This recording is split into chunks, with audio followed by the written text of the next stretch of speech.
तमाम कष्टों के साथ साथ, समस्याओं के साथ साथ, जब परिवार में किसी सदस्य को असाध्य रोग हो जाते हैं तो पूरा परिवार तिल तिल करके मरता है। असाध्य रोग तो एक को होता है, लेकिन पूरा परिवार कष्ट झेलता है, शारीरिक रूप से, मानसिक रूप से, आर्थिक रूप से, सामाजिक, पारिवारिक, तमाम प्रकार के संकट घेरते हैं। उस समय साथ देने वाला कोई होता नहीं है। बहुत अच्छे अच्छे लोग जो होते हैं वो भी किनारा कर लेते हैं। और असाध्य रोग जिसको होते हैं, असाध्य रोग का अर्थ है वह रोग जो कभी भी ठीक नहीं होता, जिससे मृत्यु तय है। बहुत सी जगह तो परिवार के लोग किनारा कर लेते हैं, असहाय होकर के, नहीं क्षमता होती है तो तिल तिल करके मरते हुए अपने परिवार के सदस्यों को देखते हैं। लेकिन जब रोगी नकारात्मक असाध्य रोगों की स्मृतियां रहती हैं, पितरों की स्मृतियां रहती हैं, उन स्मृतियों के कारण जो रोग होते हैं, तो कितना भी सक्षम व्यक्ति क्यों ना हो, स्वयं बहुत बड़ा वैद्य, डॉक्टर, बहुत बड़ा वैज्ञानिक क्यों ना हो, उन असाध्य रोगों से उसकी मृत्यु तय है। बचने का उपाय नहीं है। बिना दरबार की प्रक्रिया किए, वैदिक प्रक्रिया किए, बचने के चांस नहीं रहते। तमाम रोग और कष्ट आदमी झेल लेता है, स्वस्थ होता है, फिर कष्ट में आता है, फिर स्वस्थ होता है, फिर कष्ट में जाता है, ऐसे जीवन चलता रहता है। लेकिन असाध्य रोग का अर्थ है कि उसी में घूम घूम के वही रोग, घूम घूम के वही रोग, तमाम चिकित्सा के बावजूद भी, तमाम जप तप अनुष्ठान पूजा पाठ के पश्चात भी रोग बढ़ता रहता है, कष्ट बढ़ते रहते हैं। तब दरबार ने ये निर्णय लिया कि बहुत से परिवार ऐसे हैं जिनमें क्षमता नहीं रह गई इलाज कराने की, या क्षमता है भी तो अब कोई रास्ता नहीं सूझ रहा, सब जगह से जवाब हो गया है कि अब कोई उपाय नहीं है। तो दरबार ने एक रास्ता खोला, एक शक्ति खोली, विशेष रूप से असाध्य रोगियों की जो स्मृतियां हैं उनकी असाध्य, उनके नष्टीकरण के लिए, ताकि रोग की जड़ नष्ट हो। और उसके लिए एक निःशुल्क व्यवस्था की कि कैंसर के जो रोगी हैं उन सबको वैदिक प्रक्रिया के द्वारा जो भी दरबार शुभकामनाएं दे सकता है, उनको स्वस्थ कर सकता है, रोगी नकारात्मक स्मृतियां नष्ट कर सकता है वैदिक प्रक्रिया के द्वारा। ऐसे बच्चे जो 14 वर्ष से कम उम्र के हैं, उनके स्वयं के कष्ट हो, असाध्य कोई कष्ट है, या गरीबी रेखा से नीचे लोग जी रहे हैं जिनका कोई नहीं, तो दरबार ने एक शक्ति खोली कि आप सब भी उसमें सहभागी हों और आप सबके भी कष्ट जाएं। निश्चित रूप से जिनकी उम्र पूरी नहीं हो रही है, यानी अभी उम्र शेष है, अकाल मृत्यु के कारण प्राण जा रहे हैं, रोग कष्ट बने हैं, प्राण निकल रहे हैं, किसी भी रूप में बचने के चांस नहीं, डॉक्टर ने भी जवाब दे दिए। आप यहाँ बैठे लोगों में से अधिकांश लोगों को डॉक्टर्स ने जवाब दे रखे हैं, या तो कह दिया इसकी कोई औषधि नहीं है, या कह दिया अब कोई औषधि में काम नहीं करेगी, घर ले जाओ और मृत्यु का इंतजार करो, प्रतीक्षा करो। इस समय सहारा देने के लिए सबसे आगे जो आपका है वो करौली शंकर महादेव धाम का दरबार आपके साथ है। ये दरबार कोशिश करेगा कि आपके परिवार का सदस्य जो बहुत ही गंभीर रूप से बीमार है वो स्वस्थ हो, हर संभव कोशिश करेगा। और ये सब निःशुल्क करेगा, बिना किसी प्रकार के आपसे धनराशि लिए सब निःशुल्क करेगा दरबार आपको। जैसे अभी निःशुल्क दिव्य वैदिक अनुष्ठान हुए, अभी आगे भी और अनुष्ठान होते रहने, हर महीने आपको कराएंगे, दरबार कराएगा क्रम से एक एक करके। उसके लिए आपको करना यही है कि जब अगली तिथि आपको अभी दी जाएगी, अभी बताई जाएगी, उस तिथि में आपको जो रोगी सदस्य परिवार का जिसको कष्ट है, अभी जो कष्ट थे दरबार आने के पहले तक, और जब अगली बार आप आएंगे तो ये लिख करके कागज में जरूर रहे कि ये कष्ट थे, ये कष्ट थे, ये कष्ट थे, ऐसे से कष्ट थे, अब ये कष्ट नहीं है, जो भी जैसा है, या ये कष्ट अभी बाकी है, या ये कष्ट पहले से बहुत कम हो गया है, थोड़ा रह गया है, जो भी जैसी स्थिति हो वैसा लिख करके उस पीड़ित व्यक्ति से परिवार के पूछ के और लिख करके कागज पे आपको लाना जरूर है, ताकि आपकी रिकॉर्ड फाइल बन सके और दरबार उसी अनुसार आपको आगे वैदिक प्रक्रिया में आगे और शामिल कर सके। तो आप सभी लोग इस बात का विशेष ध्यान रखेंगे कि अगली बार जब आप आएंगे तो वो ले करके आएंगे। जो फीडबैक है, फीडबैक समझ रहे हैं, और 1 मिनट का उससे वीडियो 2 मिनट का बनवा के बोलते हुए वो कि हाँ मुझे ऐसे ऐसे कष्ट थे, ये कष्ट था, अब मुझे इतना आराम है, ये आराम है, ये आराम है, और ये कष्ट बाकी है, कुछ भी जो भी है आप जरूर ऐसा करके लाएंगे। दरबार आपके साथ पूरा पूरा सहयोग करेगा। आप सभी को सारे कोड नंबर अलॉट किए गए हैं, उस कोड नंबर से हमेशा आपका रिकॉर्ड दरबार में रहेगा। जब भी कभी आपके यहाँ से कोई भी आएगा, आप आएंगे मतलब, तो वो तुरंत फाइल आपकी निकलेगी और जो आपकी समस्या है उसका निदान के साथ निवारण करने की भी कोशिश की जाएगी कि आप सभी स्वस्थ रहें। दरबार जीरो मेडिसिन के आधार पे आपका वैदिक प्रक्रिया करा करके और स्वस्थ करने की कोशिश करता है। आपकी आस्था, विश्वास और श्रद्धा के दम पर आप अपने लिए, अपने परिवार के सदस्यों के लिए जो प्रार्थना और संकल्प करते हैं, उनके आधार पर आप स्वस्थ होते हैं। यही वैदिक प्रक्रिया है। और इस दरबार के पास लाखों लोगों का रिकॉर्ड है। जो दरबार से 20-25 लाख लोग स्वस्थ हुए हैं दरबार से। ऐसे तमाम लोग स्वस्थ हुए हैं जिनको डॉक्टर ने मना कर दिया कि नहीं साहब घर जाओ, अब कोई उपाय नहीं बचने का, अब तो घर में रखो, अब मृत्यु तय है। आज वो लोग अच्छे से जीवन जी रहे हैं। ऐसे लोग दरबार आने के बाद, जिनको कहा गया कि महीने खाने में मर जाएंगे, महीने 10 दिन में मर जाएंगे, 2 महीने में मर जाएंगे, वो 3-3, 4-4 साल से जीवित हैं और स्वस्थ हैं। अपने ही प्रार्थना संकल्प से स्वस्थ हैं, वैदिक प्रक्रिया करके स्वस्थ हैं। परिवार में ज्यादा कष्ट है तो फिर आप लोगों को अगर सक्षम है तो 1 दिवसीय अनुष्ठान में जाना चाहिए। अदरवाइज एक व्यक्ति के लिए दरबार तो आपके साथ है ही, आपको लाभ पहुंचाने के लिए कि आपको लाभ पहुंचे। इस बात को हमेशा ध्यान रखें कि जो असाध्य रोगी हैं, उनमें शरीर के लेवल दूषित हो जाती है। तो उनके शुद्धिकरण के लिए क्या करें कि हम और तेजी से स्वस्थ हों। इनमें औषधियां और उल्टा काम करती हैं।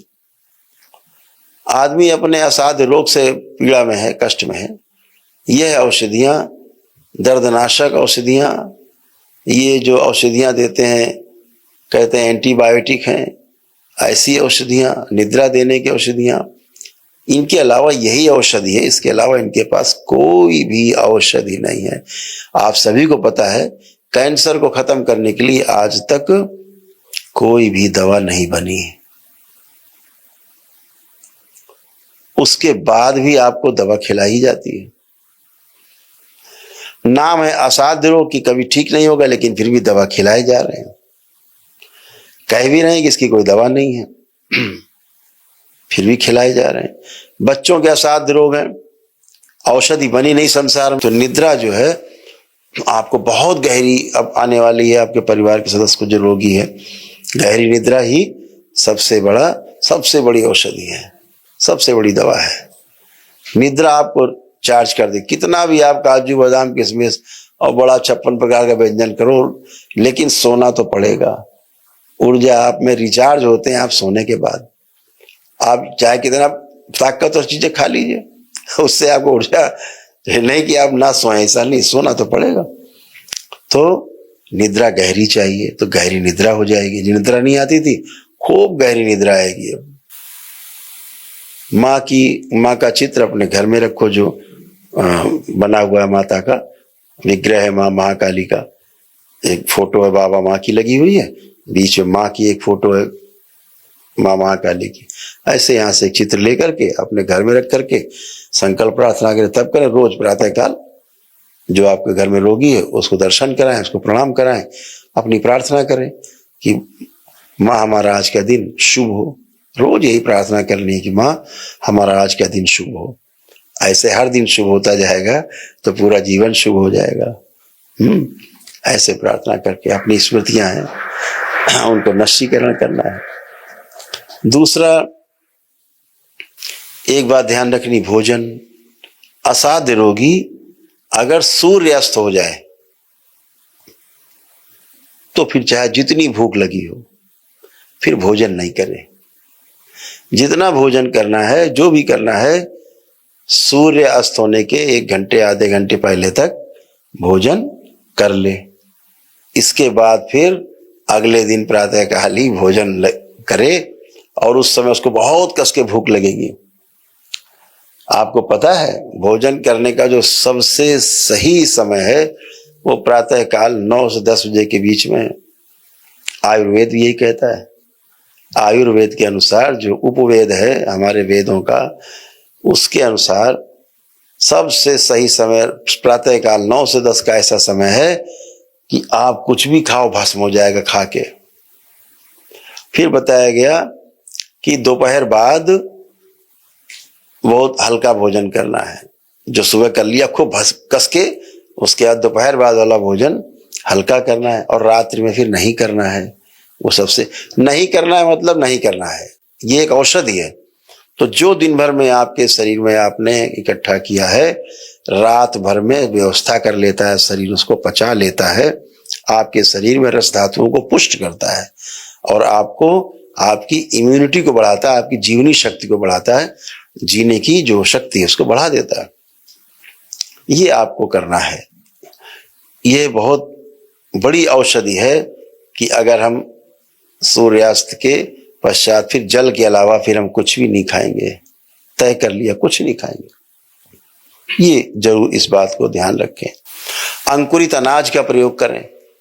अनाज को जैसे चना है या मोठ है या जो भी थोड़ी मेथी वगैरह जैसे लोग कर देते हैं, अंकुरित कर देते हैं, अंकुरित किया हुआ अनाज थोड़ा सा खाने की कोशिश करें।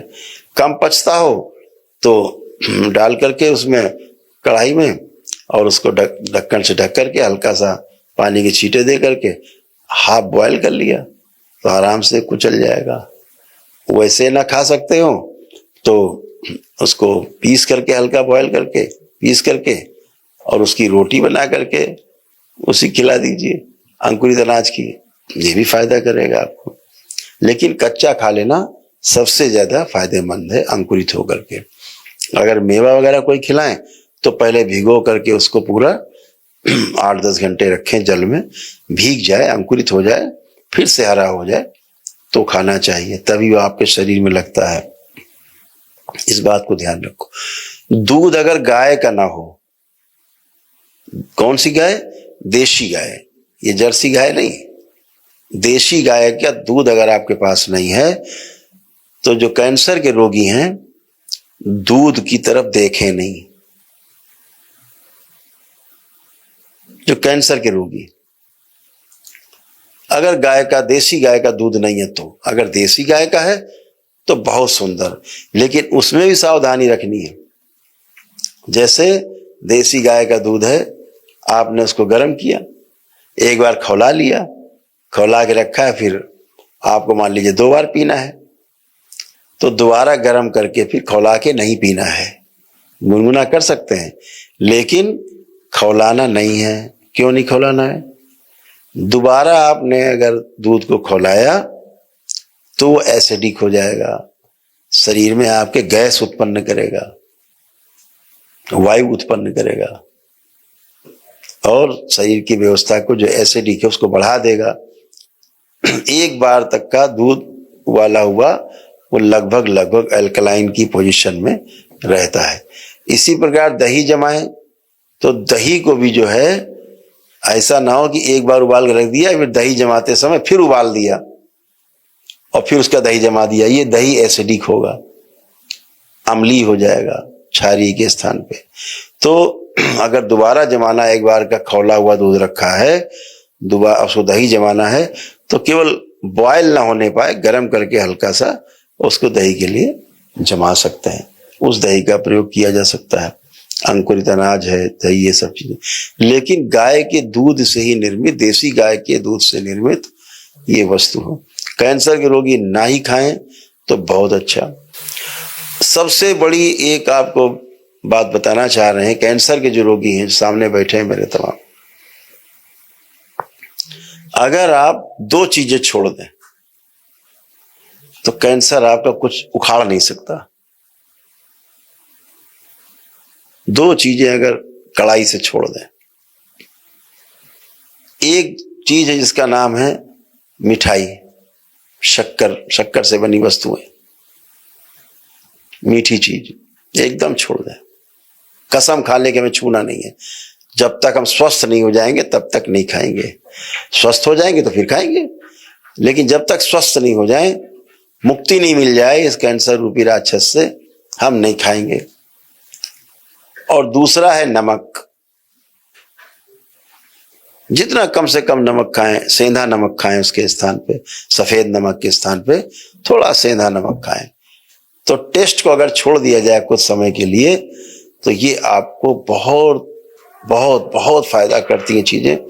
शरीर के स्तर पर जूस का प्रयोग ज्यादा से ज्यादा करें, खाने की चीज कम, जूस की चीजें ज्यादा करें। गेहूं है, चावल है, इससे बचें खाने से, इन सब से बच जाएं।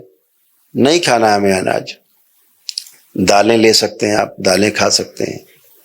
तो ऐसे चीजों को आप अगर अपना लेंगे जीवन में तो सोने पे सुहागा है। और आपको फिर, मुझे ऐसा लगता है कि दरबार ने जो प्रक्रिया आपकी कराई वो तो है ही आपके साथ, और जैसे ही आप ये करते हैं तो आपका इम्यून सिस्टम और मजबूत होता है, बहुत ताकतवर होता है। तो ये सब आप कर सकते हैं, इस बात का विशेष ध्यान रखें। और सबसे अहम बात है, जितने भी असाध्य रोगी होते हैं उनके साथ एक समस्या सबसे बड़ी होती है, उपेक्षित महसूस करते हैं परिवार में।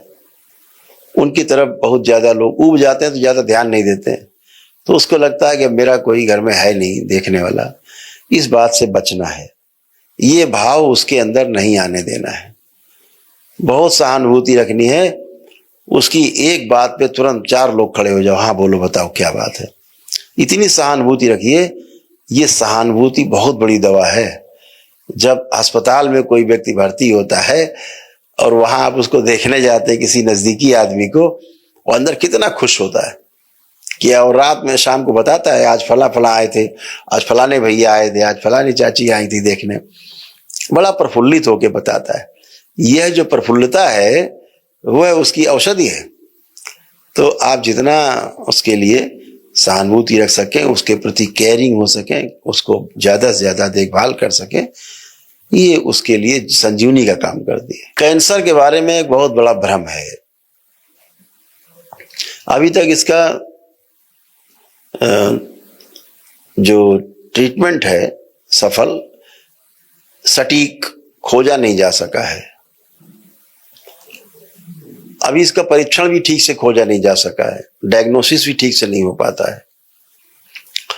शरीर में आप ऐसे समझो, इस बात को बहुत ध्यान से सुनना और समझना, जो आप लोग सामने बैठे हो भुक्तभोगी हैं, और जो लोग सुन रहे हैं मुझे दरबार के लोग, उनसे भी कहना चाहेंगे वो भी सुने ध्यान से। कैंसर कभी भी बनता है तो किसी भी अंग में हो, बनता मस्तिष्क से है। यहां के असंतुलन से शरीर में कैंसर बनता है। जहां पर भी शरीर में ग्रोथ होती है, वो जो ग्रोथ है, वो जो बढ़ता है, जिसे हम फोड़ा कह लेते हैं, जिसे हम गांठ कह लेते हैं, सिस्ट कह लेते हैं, तो जो कुछ भी बढ़ता है, वो ग्रोथ जो होती है, वो ग्रोथ अगर कहीं पे अंदर इंटरनल इंजरी हुई है तो डैमेज हुआ है, तो मस्तिष्क उस डैमेज को पूरा करने के लिए कुछ सेल्स रिलीज करता है, जो वहां जाकर के डेड सेल्स बाहर हो जाते हैं और उसकी जगह अच्छे सेल निर्मित हो जाते हैं, पुनर्निर्मित होते हैं। जो एसेंशियल ऑर्गन्स हैं उनसे हट के बात हम कर रहे हैं बाकी जगह पर। लेकिन जब मस्तिष्क और शरीर का संतुलन नहीं रहता, तो जहां पर चोट लगी, जहां पे कष्ट है, जहां घाव है, उसको पूरा करने के लिए वहां से मांग हो रही है कि हमें भाई 10 लाख सेल भेजे जाएं। मस्तिष्क सुनता है कि शायद 20 लाख मांग रहा है, वो 20 लाख रिलीज कर देता है, तो 10 लाख तो गए और 10 लाख डिपॉजिट हो जाते, तो बड़ा हो जाती जगह। ऐसे रोज होता रहता है, धीरे धीरे वो जगह बड़ी होती जाती है। तो हर गांठ, हर सिस्ट, हर घाव कैंसर नहीं होता। ये इन्फ्लेमेशन के कारण हो सकता है, इन्फेक्शन के कारण हो सकता है, वो जगह घाव बढ़ सकते ही, गांठ लम्स बन जाते हैं। तो ये आवश्यक नहीं है कि वो कैंसर ही है, लेकिन अज्ञानतावश आपको बता दिया जाता है कि आपको कैंसर है। कैसे? 2 प्रकार के सेल होते हैं कैंसर में।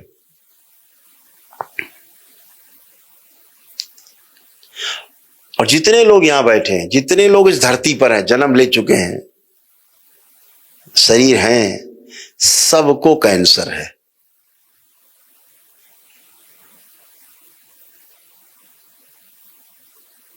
एक व्यक्ति ऐसा नहीं है जिसको कैंसर नहीं है, कैंसर के सेल नहीं है। पुरुषों में ज्यादातर प्रोस्टेट में और जो थायराइड ग्लैंड्स हैं, यहां पर वो सेल्स जो होते हैं वो हैं। तो वो निष्क्रिय सेल होते हैं, निष्क्रिय रहते हैं, यानी जिस अंग में वो सेल होते हैं उस अंग से बाहर नहीं जाते, पहली बात। दूसरी बात, वो सेल जो निष्क्रिय है, जिस अंग में रहता है अंदर, वहां पर भी उस अंग को नुकसान नहीं पहुंचाता है। प्राकृतिक रूप से एक व्यवस्था है। जैसे इस सृष्टि में उजाले के साथ अंधेरे की आवश्यकता है, ऐसे ही शरीर में भी एक व्यवस्था है। हर चीज की एक व्यवस्था है, कोई चीज बिना प्रयोजन के नहीं है, एक व्यवस्था के रूप में। जब आप देखेंगे तो आपको रोग नहीं दिखेगा, वो आपको स्वास्थ्य दिखेगा, एक वरदान के रूप में दिखेगा। तो क्या होता है, वो सेल जो निष्क्रिय रहता है, एक सेल होता है जो एग्रेसिव होता है, मतलब बहुत तेजी पकड़े रहता है। उसको अगर छेड़ दिया जाए तो भागता है निकल के उस अंग से और पूरे में फैलने की कोशिश करता है, बहुत तेज फैलता है। तो ऐसी कोई मशीन आज तक नहीं बनी कि आपको कोई फोड़ा हुआ है, कोई गांठ हुई है और आप बायोप्सी कराने जाओ, मेमोग्राफ कराओ, आप बायोप्सी कराओ, आप जाकर के उसको टेस्टिंग कराओ, तो क्या होगा, पेट स्कैन कराओ तो क्या निकलेगा, कैंसर। तो कैंसर सेल तो पहले से ही मौजूद है, लेकिन निष्क्रिय वाले मौजूद है। वो निष्क्रिय सेल के आधार पे डिक्लेयर कर देंगे कि आपको कैंसर है। और अगर आपने ये कराया, 1 बार 2 बार ये करा लिया बायोप्सी और ये वो सब, वो सेल अगर छेड़ दिया आपने जो एग्रेसिव है, वो तो भागेगा ही। और जो दूसरा सेल है जो निष्क्रिय रहता है, वो भी एग्रेसिव हो जाएगा। क्यों? कैंसर के फोड़े का मुंह उल्टा होता है हमेशा। बायोप्सी करके उसको एक मुंह खोल देते हैं, जैसे ही उसकी प्रकृति से छेड़छाड़ की, वो फैलना शुरू होता है। इसको कोई रोक नहीं सकता। जितना आप इसको रोकने की कोशिश करेंगे उतना ही ये तेजी से फैलेगा। उसको रोकने का उपाय नहीं बनता, बहुत तेज फैलेगा। महिलाओं के ब्रेस्ट में सबसे ज्यादा निष्क्रिय सेल होते हैं, तो अक्सर उनको गांठे बनना, किसी प्रकार की समस्या आना हल्का फुल्का चलता रहता है, सिस्ट बनना। लेकिन इसका मतलब नहीं कि वो कैंसर ही है। इस भय से मुक्त होना है। वो निष्क्रिय सेल सब में है, ऐसा नहीं कि आप में अकेले हो गया है, सभी में है। कोई धरती पे बाकी इसकी नहीं है, लेकिन निष्क्रिय रूप से रहते हैं। छेड़ देने से वो सक्रिय होते हैं। जब बायोप्सी कराते हैं, पीटी स्कैन, पेट स्कैन कराते हैं आप, तो वो चीजें बढ़ती हैं। तो इनसे बचना है, बार बार के छेड़छाड़ से। उसको छेड़ना नहीं। अब क्या होता है, कीमो होता है, रेडिएशन होता है, ये सब छेड़छाड़ ही है। कीमो कराओ, रेडिएशन कराओ, हाँ, ये सारा सब छेड़छाड़ ही है और उसके अलावा कुछ नहीं होता। सब छेड़छाड़। उसके साथ छेड़छाड़ की, वो भागेगा, बढ़ेगा। तो ईश्वर कृपा से आपको दरबार मिला, बाबा माँ का साथ मिला। ये साथ हमेशा आपके साथ है दरबार, और बाबा माँ का हमेशा साथ है। नियम पालन करते रहना, प्रार्थना संकल्प अपने करते रहना। और जैसा हमने कहा, अभी एक आपको डेट अभी बताई जाएगी। अभी आपको जाने से पहले उस डेट पर आपको जरूर आना है, अपनी प्रगति रिपोर्ट लेकर के, कागज पे लिख करके याददाश्त के रूप में, और एक वीडियो छोटा सा 1-2 मिनट का बनवा के यहाँ पे दरबार में मिलना है उस डेट में। फिर एक प्रक्रिया आगे वाली फिर आगे कराई जाएगी, एक स्टेज आगे आपको। तो दरबार आपके साथ है, दरबार हमेशा आपके साथ है। आप सभी स्वस्थ हों, इसके लिए दरबार पूरी तरह प्रतिबद्ध है, कटिबद्ध है कि आप सब स्वस्थ हों। दरबार हर तरह से आपके और आपके जो परिवार का रोगी सदस्य है उसको स्वस्थ करने के लिए वैदिक प्रक्रिया आपको कराएगा, और सब निःशुल्क होंगी। जितनी वैदिक प्रक्रिया होंगी, आज हुई हैं, आगे होंगी, वो सब निःशुल्क होंगी। तो जो डेट बताई जाएगी उस डेट में आपको आना है। तो आपकी जो आपका एक स्टेज आपका हो गया है, अगले स्टेज की प्रक्रिया कराई जाएगी। उस तारीख में जो नए लोग आएंगे उनको पहले स्टेज की प्रक्रिया कराई जाएगी, आपको दूसरे स्टेज की कराई जाएगी। ऐसे तीसरे महीने तीसरे स्टेज की प्रक्रिया कराई जाएगी। उसके बाद आप आनंद से अपना घर में ही प्रार्थना संकल्प करके लगे रहें। समय समय पर हम एक संकल्प ऐसा बनाएंगे जो असाध्य रोगियों के लिए केवल होगा, जिसमें आप लोग बैठ करके हमारे साथ ऑनलाइन संकल्प भी कर पाएंगे। उससे और ज्यादा तेजी से आपको लाभ होने की संभावना बढ़ जाएगी। तो एक तारीख आप लोग अपने मस्तिष्क में नोट कर लें, कागज में नोट कर लें। 26 अप्रैल को आपको यहाँ आना है। तो 26 अप्रैल आप आएंगे तो आपको प्रक्रिया अगली करा दी जाएगी, और जो नए लोग रजिस्ट्रेशन कराना चाहें वो भी रजिस्ट्रेशन करा के बीच में 26 अप्रैल को उनकी प्रक्रिया भी कराई जाएगी। इस बात का विशेष ध्यान रखें। जिनकी प्रक्रिया हो चुकी है दरबार से अभी, वो उनकी दूसरे स्टेज की प्रक्रिया होगी 26 अप्रैल को, और जो पहली बार आएंगे उनके पहले स्टेज की प्रक्रिया होगी 26 अप्रैल को। तो अपना अपना रजिस्ट्रेशन कराते जाएंगे।